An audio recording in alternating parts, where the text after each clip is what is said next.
Deep in the heart of the Rostov Oblast lies Salsk, the home to one of the most important railway junctions in Russia. Vladimir Putin relies on that junction and the rail lines it connects to keep his troops in Ukraine supplied with weapons and ammunition. Now, that junction is no more. A massive Ukrainian strike just turned a key Russian military train hub into a blazing inferno. There will be no more trains heading to the troops today, Mr. Putin. According to Military, the early hours of July 29th saw Ukraine launch a massive drone strike targeting several Russian regions. Among them was Rostov, which has long been established as one of the most vital oblasts in Russia, thanks to its proximity to Ukraine. The drones were launched with a specific target in mind: a railway junction in the city of Salsk. Those drones hit their targets. Now a Russian military train hub is wrecked. Russia can't even deny that Ukraine was successful in its attack.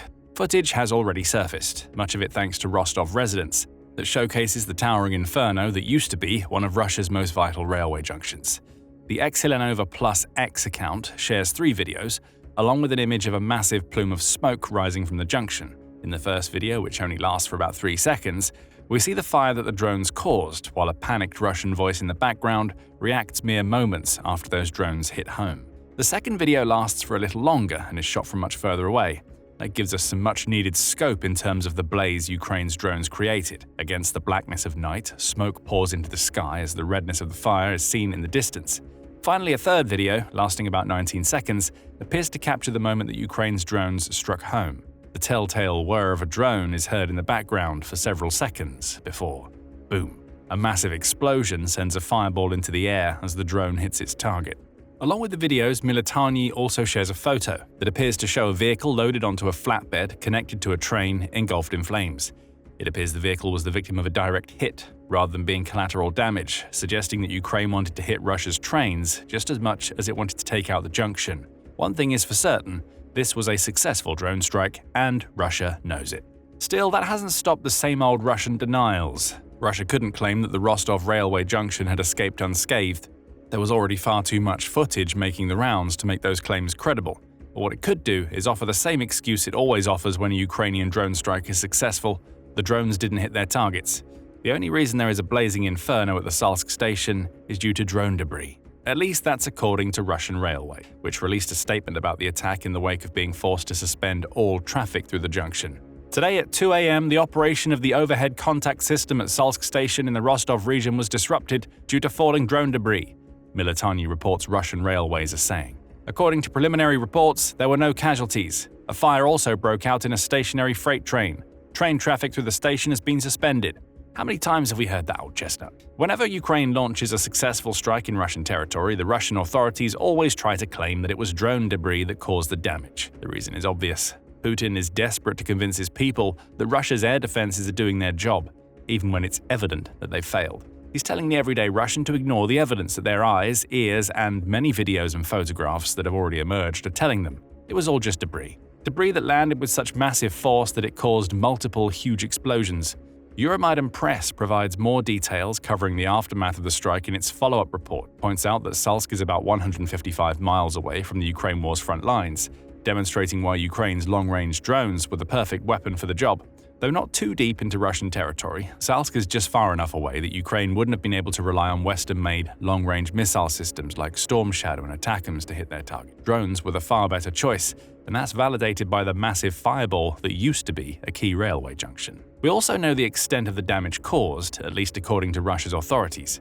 The Astra Telegram channel posts, the head of the Salsk district of the Rostov region reported that 2 tanks and a locomotive were hit during a drone attack on a freight train at the Salsk railway station. He also noted that fake information about the evacuation of the city is being spread in local chats.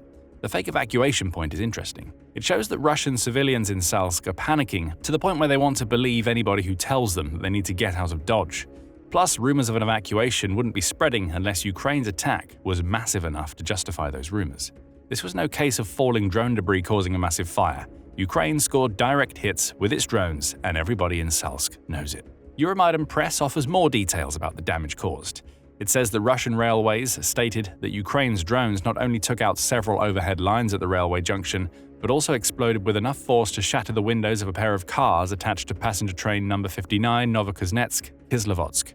Passengers were evacuated from the train amidst all of the broken glass but were later reboarded, Russian Railways claims.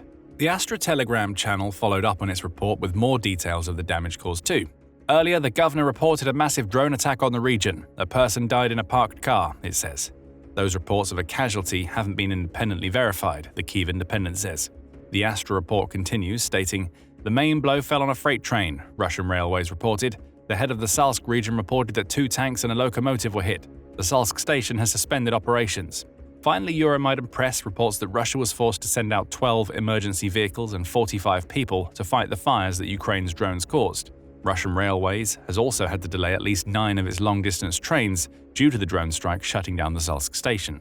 Limited operations have resumed, Euromaidan Press says, but the damage is still being fully assessed. Bear in mind that all of this information comes from the Russian authorities. Ukraine hasn't commented on the strike or its aftermath, meaning we're only getting a one-sided report of the damage. Given how much Russia attempts to downplay Ukraine's successful drone strikes, it wouldn't be surprising if we later learn that the Salsk station absorbed a lot more damage than the already impressive amount that Russia's authorities have been forced to report. The War Zone, or TWZ, also reported on Ukraine's massive drone strike. Beyond confirming all of the details we've shared so far, TWZ suggests that Ukraine's true target was a train carrying fuel, lubricants, and military equipment to the front lines. The outlet points out that the Salsk junction links to various Ukrainian regions including Russian-occupied Crimea, Luhansk, and Donetsk.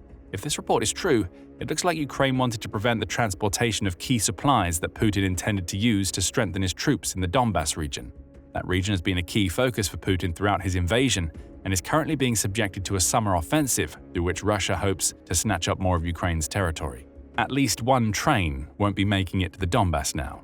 And if the damage Ukraine caused to the Salsk station is worse than Russia is reporting, we may be able to say the same thing for a lot more trains. If the Salsk strike was all that Ukraine managed to achieve on July 29th, that would be bad enough. Ukraine's drone operators have just sent a message to Putin that they can hit one of the most vital links in Russia's massive military supply chain. But it gets worse for Putin. Much worse. July 29th saw Ukraine send drones into far more regions than Rostov, and worse yet for Russia's leader, the Salsk station destruction is just the latest in a series of Ukrainian attacks against Russia's railway infrastructure. Let's start with the other July 29th strikes. Beyond the Salsk railway station, Ukraine's drones also struck a traction substation in the small village of Orlovsky. That substation went up in flames in what we can think of as a supporting act for the main event of the Salsk junction strike. Traction substations are used to power Russia's vast railway infrastructure, the Kyiv Independent points out, meaning that Ukraine did more than score a direct hit on the Salsk station to cause massive delays for Russia's trains. Elsewhere, the Russian Defense Ministry claims that it shot down 74 Ukrainian drones overnight across multiple regions of the country. Ukraine hasn't commented on any of these other attacks, and we don't know if Russia is being truthful about shooting down the drones or if any of them managed to hit their targets. It almost doesn't matter. The Salsk station was clearly the priority target, and Ukraine hit it hard. Now the Salsk railway junction is in flames, and it's not the only one. What we've just seen in Salsk is the latest in a series of strikes against Russia's railway infrastructure, TWZ note. Back in May, Ukraine's Defense Intelligence Directorate, or GUR, carried out a successful drone strike against a Russian fuel train deep inside the Russian-occupied part of the Ukrainian region of Zaporizhia. That strike marked the first attack against Russian rail that Ukraine had conducted inside its own territory in 5 months, TWZ points out. It also decimated a trio of fuel tankers, GUR claimed at the time. Fast forward to June 26th, and another attack against Russia's rail infrastructure inside Ukraine was carried out. Only this time, Ukraine didn't rely on its drones to do damage. Instead, it worked alongside a pro-Ukrainian partisan group that has dedicated itself to sabotaging Russia's operations inside Zaporizhia. GUR claimed that it worked alongside this group on June 26th to conduct an attack, stating, "The railway track was destroyed as a result of an explosion," TWZ reports the GUR is claiming. The movement along the section actively used by Russian invaders for logistics was paralyzed for more than a week. A week later, the saboteurs were at it again. This time they took out a Russian train, as GUR reported at the time. The enemy locomotive was disabled. One of the key logistical branches of the occupation army in Zaporizhia region is blocked again, the GUR statement read.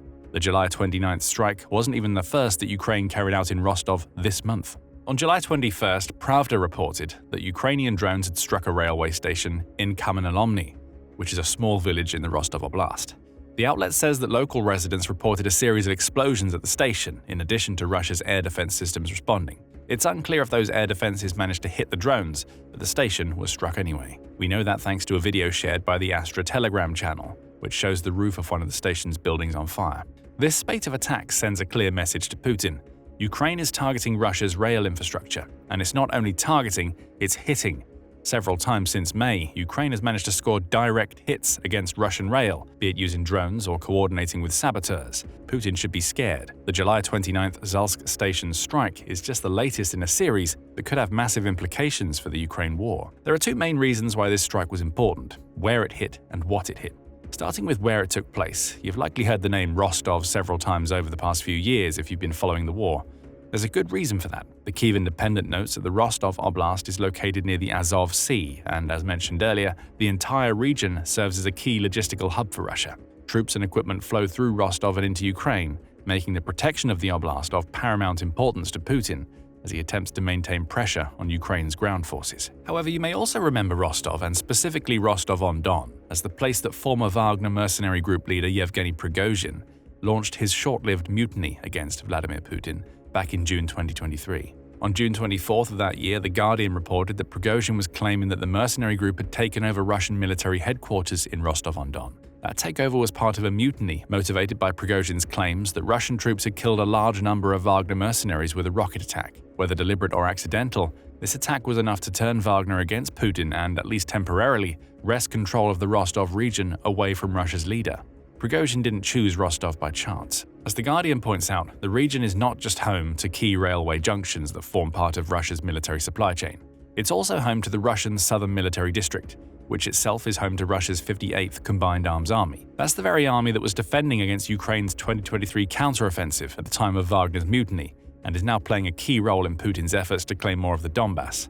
Rostov is also home to the command center that organized the entire Russian joint group of forces serving in Ukraine as a whole, making the region a vital part of Putin's military command chain, as well as its supply chain. Rostov also played a key role when Putin launched his first campaign of aggression against Ukraine in 2014. That's according to the Deccan Herald, which wrote in June 2023 that the region is of great symbolic importance to Putin. Russia's president used Rostov to spark a separatist war in the Donbass region back in 2014, which Ukraine just about managed to end. And the outlet quotes senior fellow with the Center for European Policy Analysis, Andrei Soldatov, who reinforces the notion that Rostov is vital to Putin's plans for Ukraine. Rostov is a logistical hub for the entire Russian military effort in Ukraine, so it's heavily protected. The top chain of command is in Rostov, Soldatov said in 2023.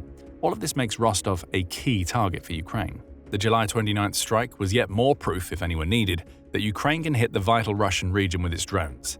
It's inaccurate to claim that Ukraine might be using its Rostov drone strikes to set up more complex operations in the region.